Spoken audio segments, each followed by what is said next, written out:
My name is Rebecca Miller, and I am 29 years old, and I will never forget the sound that changed everything for me on the morning of my dream job interview. It was not the sound of my alarm clock or the hum of the coffee maker in the kitchen. It was the sickening sharp crack that came from my right leg as I collapsed onto the cold hardwood floor of our living room. The pain was instant and blinding, as if a lightning bolt had struck straight through my bones. My briefcase flew from my hands, and papers scattered across the floor in a sad, messy arc. Standing in front of me, holding the heavy front door with both hands, was my younger sister Vanessa, her mouth curved into a thin smile that she quickly wiped away. "Oops, my bad," she said in a tone that was anything but apologetic, her eyes glinting for just a second before she turned away. I clutched my leg, gasping for breath, trying to process what had just happened. I had been bending down to grab my portfolio from the entryway bench, and in that moment, Vanessa swung the thick oak door toward me with a force that could not have been an accident. The edge caught me directly at the shin, the impact sending a shock up my leg and a rush of nausea to my stomach. I could already feel the swelling starting. In the blur of pain, I heard my mother Helen's voice cutting through from behind her, not with concern for me, but with cold practicality. "Rebecca can't walk. Vanessa, you go instead. This could be your chance." The words hit harder than the door had. I turned my head in disbelief, but she was not looking at me. She was looking at Vanessa. Her face lit with a kind of approval I had never received. Vanessa did not even pretend to hesitate. She picked up my briefcase as if it belonged to her and gave me a quick once-over as if to say you were never going to get it anyway. My father, Frank, was leaning against the hallway wall, arms crossed, silent as stone, watching the scene unfold. He did not rush to help me up or ask if I was hurt. He simply looked at his watch and muttered, "We have to go." The plan had been for all of us to drive into the city together. I had imagined them wishing me luck before I stepped into the tall glass building for the interview I had spent months preparing for. Instead, I was lying on the floor, clutching my leg, while my mother handed my future to my sister on a silver platter. Vanessa slipped into her navy suit jacket, the one suspiciously similar to mine, and was out the door before I could speak. Frank followed without looking back, and Helen paused only to say, "We will deal with your leg later," before shutting the door.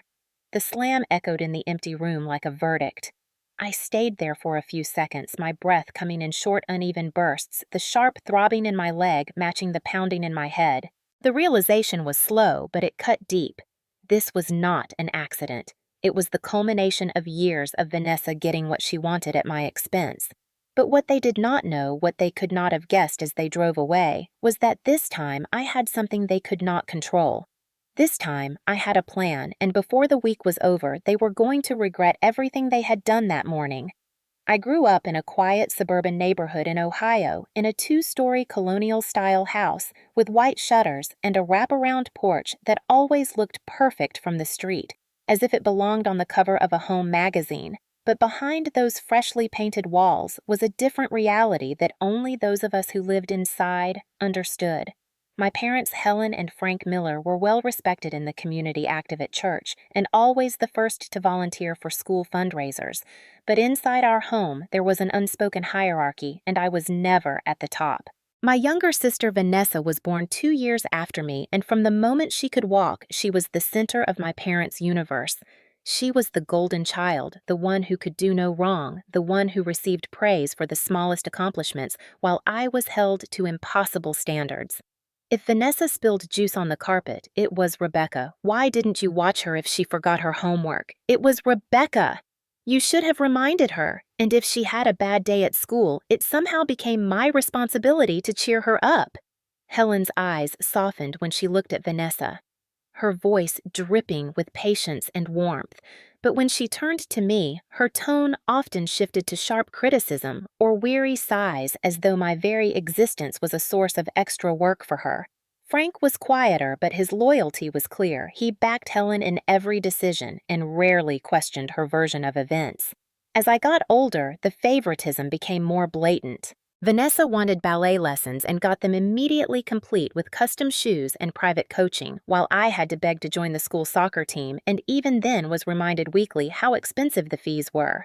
Vanessa's report card with B's and C's earned a celebratory dinner while my straight A's were acknowledged with a distracted nod. When she failed her driving test twice, Helen comforted her with warm cookies and an afternoon off from chores, but when I passed on my first try, it was met with a reminder to drive Vanessa to her activities since she did not yet have her license. The message was clear. My role in the family was to support Vanessa to keep her comfortable, to make sure her life went smoothly even at the cost of my own. I learned to hide my successes because they either went unnoticed or somehow became points of contention. I learned that speaking up about unfairness only led to being told I was jealous or dramatic or ungrateful. Over time, I built my own world outside the house, focusing on school and later on work, but the undercurrent of imbalance was always there, every holiday, every family dinner, every shared ride to church. By the time I reached adulthood, I understood that in my parents' eyes, Vanessa's needs would always come first, and if there was ever a conflict between us, I would be expected to yield. That was the reality I had been conditioned to accept.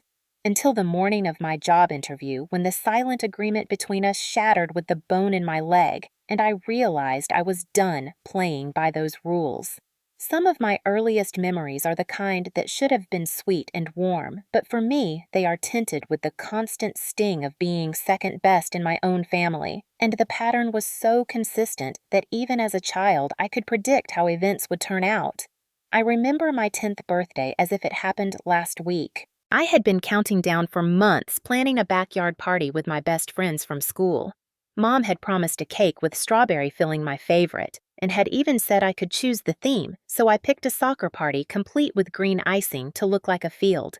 The morning of the party, I came downstairs in my best dress to find Vanessa in the kitchen crying loudly while holding one of my party hats. Mom was crouched beside her asking what was wrong, and when Vanessa whimpered that she felt left out because it was not her birthday, Mom's expression hardened when she looked at me. Within minutes, she was on the phone to the bakery asking them to add Vanessa's name to my cake. By the time guests arrived, the cake read Happy Birthday. Rebecca and Vanessa and I had to share the spotlight. It did not stop there. Vanessa opened 3 of my presents, claiming they were probably meant for her, and when I protested, Dad pulled me aside and said, "You need to be more generous like your sister. She shares everything with you, even though I could not think of a single example." That was the day I realized that fairness had no place in our home. The same script played out over and over through school years. When I made the honor roll in middle school, my achievement was acknowledged with a brief nod, while Vanessa's C+ in math earned her a dinner at her favorite restaurant for improving.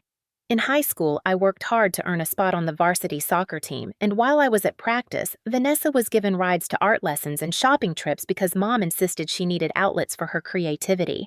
If I ever expressed frustration, I was told I was jealous or making a fuss over nothing.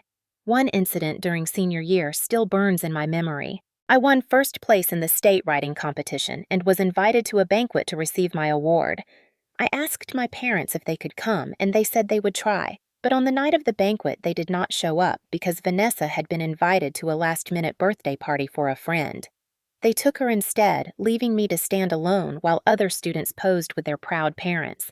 Later, when I asked about it, Dad said, "Well, you are more independent. You do not need us the way Vanessa does." Even in moments of clear achievement, the narrative was always bent to favor her. If she was upset about something, the whole family shifted to accommodate her mood. If I was upset, I was told to get over it. Looking back now, I can see that these moments were not isolated incidents. They were deliberate choices that reinforced my role as the background character in my own life. By the time I left for college, I had learned to temper my expectations and to keep my head down to avoid conflict. But deep down, there was a quiet resentment building a knowledge that one day this imbalance would have to be confronted. I just never imagined it would happen the way it did years later, with me lying on the floor of our living room clutching a broken leg while my mother handed my job interview to my sister, like it was a gift she had always intended for her. By the time I was 29, I had built a life that existed almost entirely outside the reach of my family's influence. And it was not because they ever helped me, it was because I learned early on that if I wanted something, I would have to fight for it myself. After graduating college with a business degree, I juggled 2 part-time jobs while putting myself through a master's program in marketing at night. I worked weekends for years, skipped vacations, and lived in a cramped apartment with a leaky faucet just so I could keep saving for the future I envisioned. Every career step I took came from my own effort, not a single connection from my parents or their social circle. When I landed my first corporate job, it was at the bottom rung as an assistant doing the kind of repetitive tasks no one else wanted to touch, but I treated every assignment like a test I needed to ace. Slowly, my persistence paid off. I climbed the ladder year by year until I was a senior account manager at a mid-sized firm handling major clients and earning a salary that finally made me comfortable. Still, I wanted more. I had my eyes set on a managerial role at a larger company, one with international reach, and when the opening appeared for a marketing manager at a prestigious firm in the city, I knew it was my chance. I spent weeks preparing, refining my resume, practicing interview questions with friends, and even hiring a career coach to polish my presentation. The interview was scheduled for a Thursday morning at 10:30, and I had arranged to take the day off from work so I could focus entirely on it. I bought a new navy suit that fit perfectly and had my portfolio ready with case studies of my work. When I told my parents about the opportunity, their reactions were telling. My mother barely glanced up from her phone before saying, "Oh, Vanessa has been looking for something similar. Maybe she could come with you and see what openings they have," and my father simply said, "Sounds good," without asking a single question about the role. Vanessa, on the other hand, suddenly took an interest in my career, asking about the job location, the company name, even what I planned to wear. I chalked it up to idle curiosity, but something in her tone made me uneasy. She had never shown interest in my work before, so why now? Still, I pushed the thought aside, telling myself I was being paranoid. I should have known better. That week, I stayed with my parents to avoid the long commute from my apartment and to make sure I arrived fresh and on time. Vanessa was around more than usual, wandering into my room without knocking and glancing at my portfolio as if she were memorizing its contents. On the night before the interview, I ironed my suit, laid out my shoes, and checked my alarm twice. I went to bed thinking about how different my life could be if I landed this job, imagining a future that finally felt free from the shadow of my family's favoritism. I had no idea that in less than 12 hours I would be lying on the floor with a broken leg, watching that future being handed to the one person who had spent her life taking whatever she wanted from me. The morning of the interview began crisp and cool with the faint smell of rain in the air, and I woke up feeling a blend of nerves and excitement that made every movement purposeful. I dressed in my navy suit and white blouse, double-checked my portfolio, and made sure I had my printed resume and references neatly organized. Downstairs, my mother was fussing over Vanessa, who was wearing a suit so similar to mine that for a moment I thought she had borrowed it from my closet, but I knew I had locked my door the night before. Hers was a slightly lighter shade of blue, paired with the same style of cream blouse and black heels, and she carried a leather tote instead of my structured briefcase, but the resemblance was obvious. I raised an eyebrow and she smiled with false innocence, saying, "Oh, I just thought I would come along for moral support." My father was already in the car with the engine running, and my mother was urging us to hurry so we would not be late. I slid into the back seat, clutching my briefcase and trying to ignore the way Vanessa kept glancing at it. As we drove toward the city, Vanessa asked casual-sounding questions about the building entrance, the floor number, and where the reception desk might be, as if she were planning her own route through the place. My mother chimed in with suggestions about how Vanessa might talk to someone there about openings since she was already dressed for the part. The air in the car felt tight-heavy with something unspoken, and my stomach tightened with a sense of foreboding I could not shake. About halfway there, my father's phone buzzed and he answered on speaker, listening to a voicemail from one of his business contacts, which made him decide to stop at a cafe to meet the man quickly before dropping me off. I told him I did not want to risk being late, but he insisted it would only take 10 minutes. When we got back to the house so my parents could grab some documents, my mother asked me to bring in my portfolio to double-check everything. I stepped inside ahead of them and bent down to pick it up from the bench by the door. That was when I felt the sudden, violent impact on my shin. Vanessa had swung the heavy oak door with enough force to slam directly into my leg. The pain was instant white-hot and disorienting, and I heard an audible crack that made my breath catch. I collapsed onto the floor, clutching my leg while papers slid out of my grasp. Vanessa stood above me for a split second, her expression unreadable. Then she bent down, snatched my briefcase, and turned toward my mother. "Rebecca can't walk," she announced with a tone that sounded almost triumphant. "You should let me go instead." Without missing a beat, my mother nodded, saying, "Go now, this could be your chance," and my father, who had just stepped inside, muttered, "We do not have time to waste." In that moment, the truth crystallized. This was not some spur-of-the-moment accident or misunderstanding. This was planned. The suit, the questions, the sudden decision to ride along, everything had been leading to this. And I realized that whatever happened next, they had already decided whose future mattered more, and it was not mine. The pain in my leg was so sharp and consuming that for a moment I could not even find the breath to speak, and the room seemed to tilt around me as my vision blurred. I tried to push myself upright, but the instant I put weight on my right leg, a bolt of agony shot through me, forcing me back down to the floor. Vanessa was already halfway to the door, briefcase in hand, her heels clicking on the wood with a rhythm that felt like a countdown. My mother stepped aside to let her pass without so much as a glance at me and said, "Hurry up, Vanessa, you do not want to be late." My father opened the door wider for her, and I caught the faintest flicker of a smile between them before it vanished. The cold realization settled in my chest that my parents were not going to help me. They were not going to drive me to the hospital or even ask if I could stand. All they cared about was getting Vanessa to that interview. The sound of the car pulling out of the driveway left me alone in the house with the throb of my leg filling the silence. I fumbled for my phone, hands shaking as I dialed 911 and tried to explain through clenched teeth that I thought my leg was broken.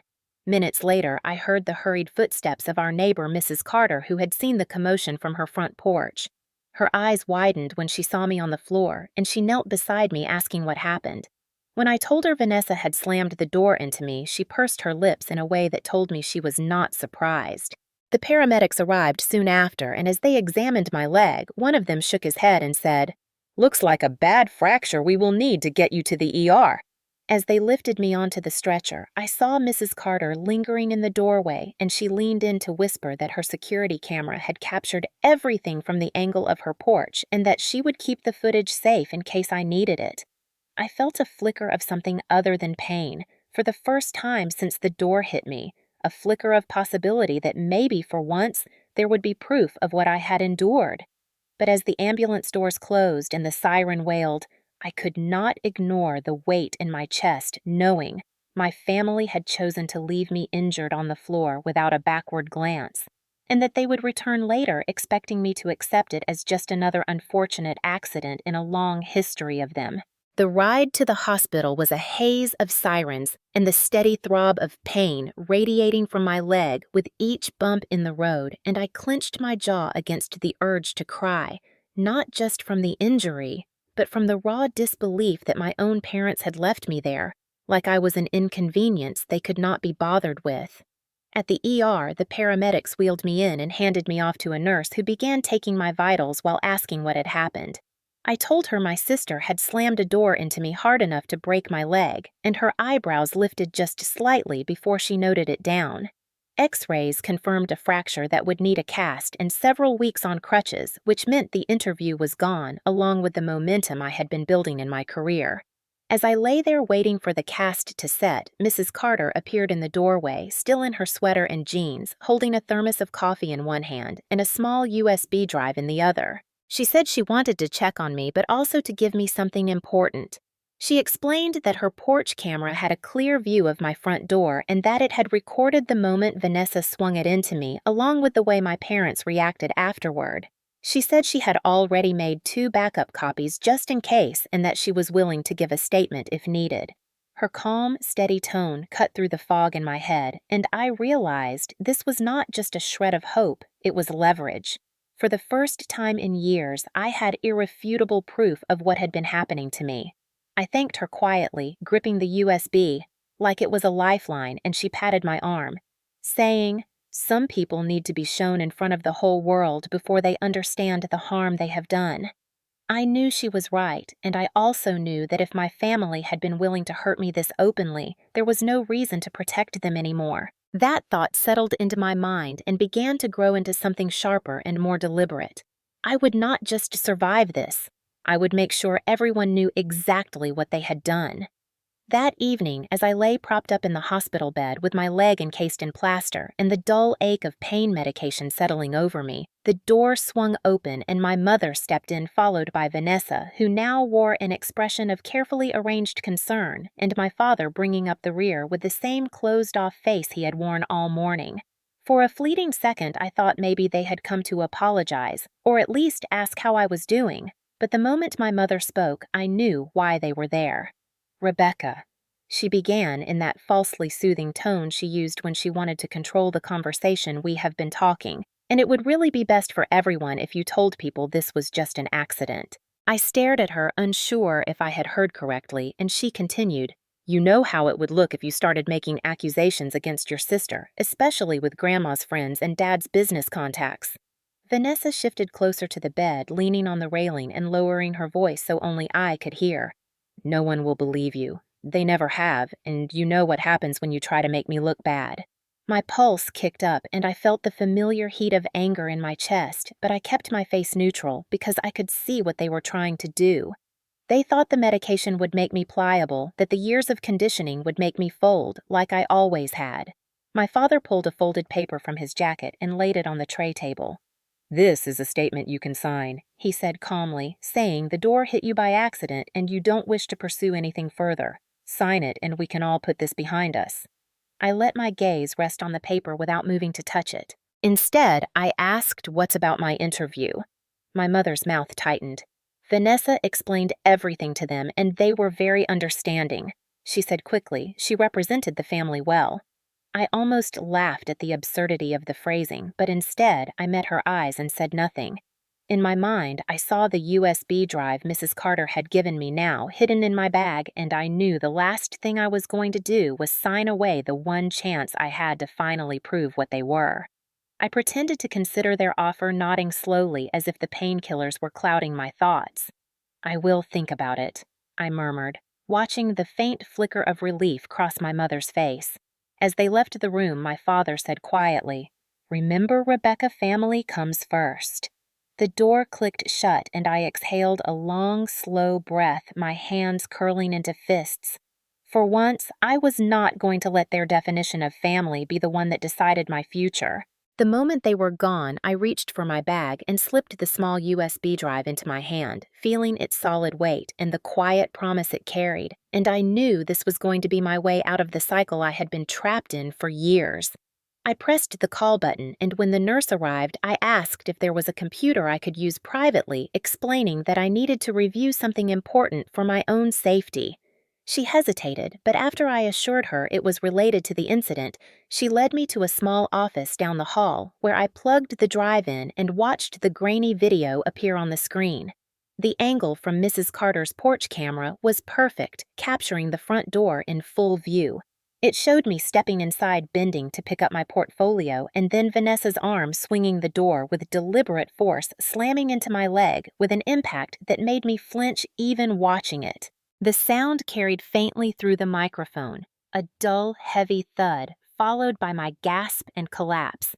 Vanessa bent, picked up my briefcase, and turned to my mother, who was already nodding before ushering her out to the car. My father stood to the side, making no move toward me. There was no ambiguity, no room for creative interpretation. I copied the file to my email and then to a secure cloud folder before calling Denise, a close friend from my old job in the city. Denise worked in HR for a large corporation, and she was one of the few people I trusted completely. I explained what had happened and asked her to look at the video. She was silent for a few beats after it ended and then said, "Rebecca, this is more than enough to prove intent. You need to send this to the company you were interviewing for today." She offered to help me draft a message to their HR department, explaining that I had been injured by a family member in an intentional act right before my scheduled interview and attaching the footage. I hesitated for only a moment before agreeing because I wanted them to know exactly why I had not shown up and who had taken my place. By that evening, I had an email back from the company's head of recruitment expressing shock at what they had seen and telling me they would reschedule the interview whenever I was physically able. That small victory gave me a surge of energy, so I took the next step and contacted a journalist I knew from a local paper, someone who had once written about workplace harassment and family abuse cases. I told her my story sent her the footage and said she could publish it without using my home address or personal details. She replied within an hour saying this was exactly the kind of piece that needed to be seen. By the next morning, the headline "Local Woman's Job Interview Sabotaged by Sister in Door Slam Incident" was circulating online with still images from the video. The comments poured in full of outrage and disbelief, and I could almost feel the shift in the air as the narrative my parents had relied on for decades began to crumble. For the first time, I was not alone in saying what had happened, and for the first time, they were the ones scrambling to control the damage. 2 days later, my parents called insisting on a family meeting at the house, claiming it was to clear the air. But I knew it was really about damage control now that the video had spread through the local community and been shared thousands of times online. When I arrived on crutches, the living room was already set up like a stage, with my father sitting rigidly in his armchair, my mother perched on the edge of the sofa, and Vanessa in the center wearing a pale sweater and no makeup to make herself look fragile. They started with the usual lines about misunderstandings and accidents, my mother saying people were misinterpreting what they saw, and my father insisting that the camera angle could make anything look worse than it was. I let them talk for a few minutes and then set my laptop on the coffee table, clicking play on the full high-definition version of the footage Mrs. Carter had given me. The room went silent except for the sound of the heavy door slamming into my leg and my own cry of pain echoing through the speakers. When the video ended, I looked directly at Vanessa and asked, "Do you still want to call that an accident?" Her lips tightened and her eyes darted to my father. My mother jumped in saying, "Rebecca, you have to understand she was under a lot of stress. She was trying to get her life together and saw an opportunity." I cut her off with the words, "You mean she saw my opportunity and took it." Before they could regroup, there was a knock at the door and 2 uniformed officers stepped inside, followed by a plainclothes detective who introduced herself as Detective Harris. She explained that based on the footage and witness statements, the police were formally charging Vanessa with assault causing bodily harm. My father stood immediately trying to argue that this was a family matter that could be resolved privately, but Detective Harris's tone was firm when she told him this was no longer just a family issue, it was a criminal offense, and that the evidence was too clear to ignore.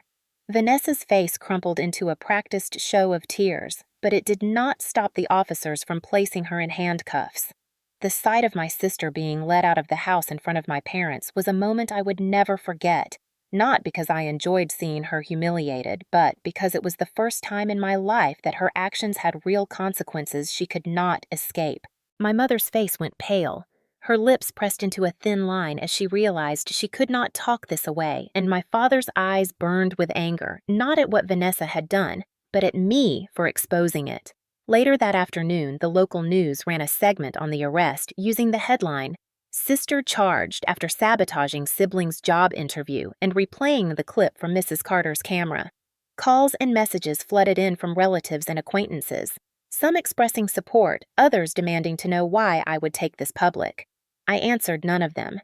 The legal process moved quickly because the evidence was indisputable, and within weeks, Vanessa was facing court dates and a mountain of public scrutiny. The company that had been my intended interview site issued a public statement condemning the act and reaffirming their commitment to fair hiring practices, and in private, they confirmed my interview date for later in the year once I had recovered. For once, the story was not under my family's control, and that was worth more than any apology they could offer. In the weeks that followed the arrest, the ripple effects spread further than I had anticipated, and for once, they were not in Vanessa's favor. She was formally charged with battery, and though her lawyer tried to frame it as a momentary lapse in judgment, the judge was not swayed by excuses in the face of clear video evidence and a credible witness. The plea deal she eventually accepted required community service probation mandatory counseling for anger management, and most importantly, a formal no-contact order with me. For someone who had been able to insert herself into every corner of my life since childhood, that restriction was more of a punishment than she was willing to admit. My mother avoided public places for a while after members of her church confronted her about defending Vanessa's behavior, and whispers about what had happened followed her down grocery store aisles. My father's business associates stopped inviting him to certain networking events because they did not want the attention his family scandal was drawing. It was as if the protective shell they had built around themselves had cracked wide open, and now everyone could see what was underneath. Meanwhile, I focused on healing both physically and in ways I had not realized I needed. Physical therapy was grueling, but each time I managed a step without the crutches, I felt a small spark of pride. The company that had originally been the setting for my missed interview stayed in contact, sending me updates about the role, and when the day finally came to walk into their building on my own terms, I did so with my head high. The interview went better than I could have imagined, and 2 weeks later I received the call offering me the position. Accepting it felt like reclaiming something Vanessa had tried to take from me, but it was more than that. It was proof that I could succeed without my family's approval and in spite of their sabotage. I signed the lease on a new apartment in a secure building with an elevator and keycard entry, determined to put physical distance between myself and their reach. Standing in my own kitchen unpacking boxes, I realized that the silence around me felt peaceful instead of lonely. I had my work, my friends, and my own sense of worth back, and for the first time I could remember I did not feel like I was waiting for the other shoe to drop. Looking back now, I can see that the morning Vanessa broke my leg was not the day everything fell apart, but the day I stopped letting my family's version of reality dictate my own. The physical pain eventually faded, though I still feel a twinge in damp weather, but the deeper healing came from learning to set boundaries and refusing to step back into the role they had assigned me since childhood. I no longer attend family gatherings where my presence is treated as an afterthought, and I no longer answer calls that I know will be filled with guilt trips and revisionist history.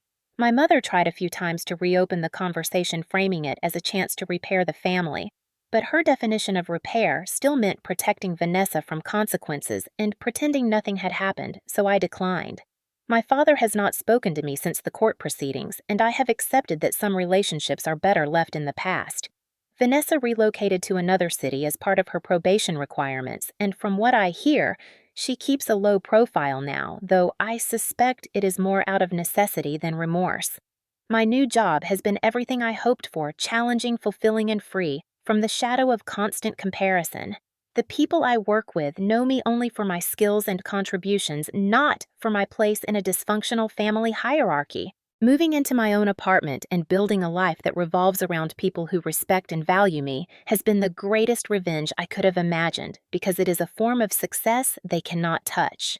If there is one thing I want anyone listening to take away from my story, it is this: family can be a source of love and support, but when it becomes a source of harm, it is not disloyal to protect yourself, it is necessary. You are allowed to demand respect, even from those who share your blood, and you are allowed to walk away when that respect is not given. I built a life that no longer depends on their approval, and in doing so, I found a kind of freedom I did not think was possible. To anyone out there who feels trapped in a similar cycle, I want you to know your truth matters, and no amount of denial from others can erase it. Sometimes the only way to keep your balance is to stop standing where they keep trying to knock you down.